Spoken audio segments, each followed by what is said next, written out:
Assalamualaikum warahmatullahi wabarakatuh. Saya Alficha Trisniyuniasti dari Program Studi Hubungan Internasional Fakultas Ilmu Sosial dan Ilmu Politik Universitas Mula Warman. Untuk resume book chapter yang saya ambil itu judulnya Agresivitas Eksistensi Jepang dalam Perkembangan Pembangunan Ekonomi di Asia Tenggara. Untuk mewujudkan kepentingan nasionalnya, Jepang ini terus membangun eksistensinya di kawasan Asia Tenggara.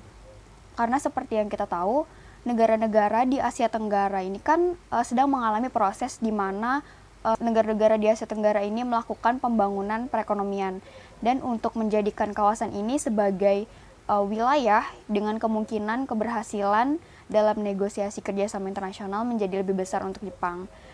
Agresivitas yang dilakukan oleh Jepang memiliki indikasi kemunculan bukan hanya dikarenakan mereka melihat Asia Tenggara sebagai kawasan yang potensial, namun juga karena adanya kekuatan lain yang ikut menjalankan kebijakannya untuk mencapai kepentingannya di kawasan tersebut. Hambatan dan tantangan yang datang dari negara-negara yang memiliki kepentingan di Asia Tenggara.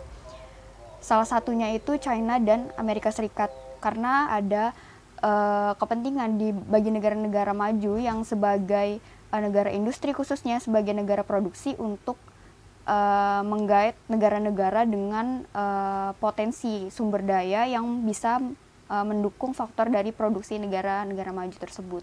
Selain itu, Jepang juga banyak melakukan kerjasama dengan negara-negara di Asia Tenggara, khususnya untuk menunjang infrastruktur negara-negara berkembang yang ada di Asia Tenggara. Selanjutnya adalah mengapa saya mengatakan membuat kalimat judul menggunakan kata agresivitas dan eksistensi, karena melihat dari kebijakan luar negeri yang diterapkan oleh Jepang di kawasan Asia Tenggara ini, Jepang ini cenderung mulai masif untuk menegaskan kembali posisi mereka sebagai negara yang cukup berpengaruh di Asia Tenggara. Dapat dibuktikan dari beberapa perjanjian yang dilaksanakan oleh ASEAN, khususnya sebagai institusi yang menaungi Asia Tenggara yang bekerja sama dengan Jepang. Jadi dari agresivitas Jepang ini dapat kita ketahui bahwa sebenarnya apa yang dilakukan Jepang adalah upaya mereka untuk mencapai kepentingan ekonomi mereka di Asia Tenggara, dan juga untuk mengatasi tekanan dan hambatan dari negara hegemoni seperti China dan Amerika Serikat. Karena seperti yang kita tahu, China dan Amerika Serikat ini memiliki banyak sekali proyek dan juga kerjasama yang dilakukan dengan negara-negara yang ada di Asia Tenggara.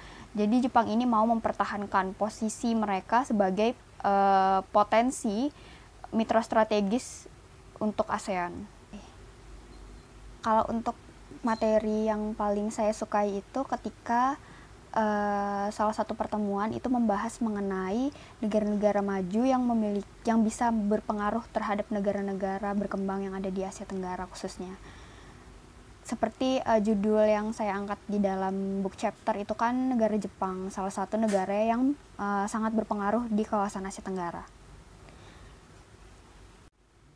Tentu saja bermanfaat menurut saya, karena saya juga sebagai mahasiswa hubungan internasional di dalam kelas Asia Tenggara ini jadi bisa lebih memahami bagaimana kondisi-kondisi negara-negara yang ada di Asia Tenggara, apa saja konflik yang terjadi di sana. Apalagi kemarin sistem untuk pembelajaran kita itu kan dibentuk per kelompok, dan masing-masing kelompok itu membahas sesuatu yang berbeda gitu. Jadi ketika salah satu kelompok menyampaikan materinya, mengupas secara langsung, salah satunya kemarin saya sendiri dapat materi untuk membahas negara Myanmar, itu cukup membantu dan informatif gitu, daripada kita membaca sendiri satu-satu gitu kan, terlalu banyak. Dan kalau misalkan kita dengar di kelas dan teman-teman menjelaskan, kita ada sesi diskusi dan tanya jawab, saya rasa itu juga sangat bermanfaat untuk mahasiswa yang tergabung di dalam kelas itu.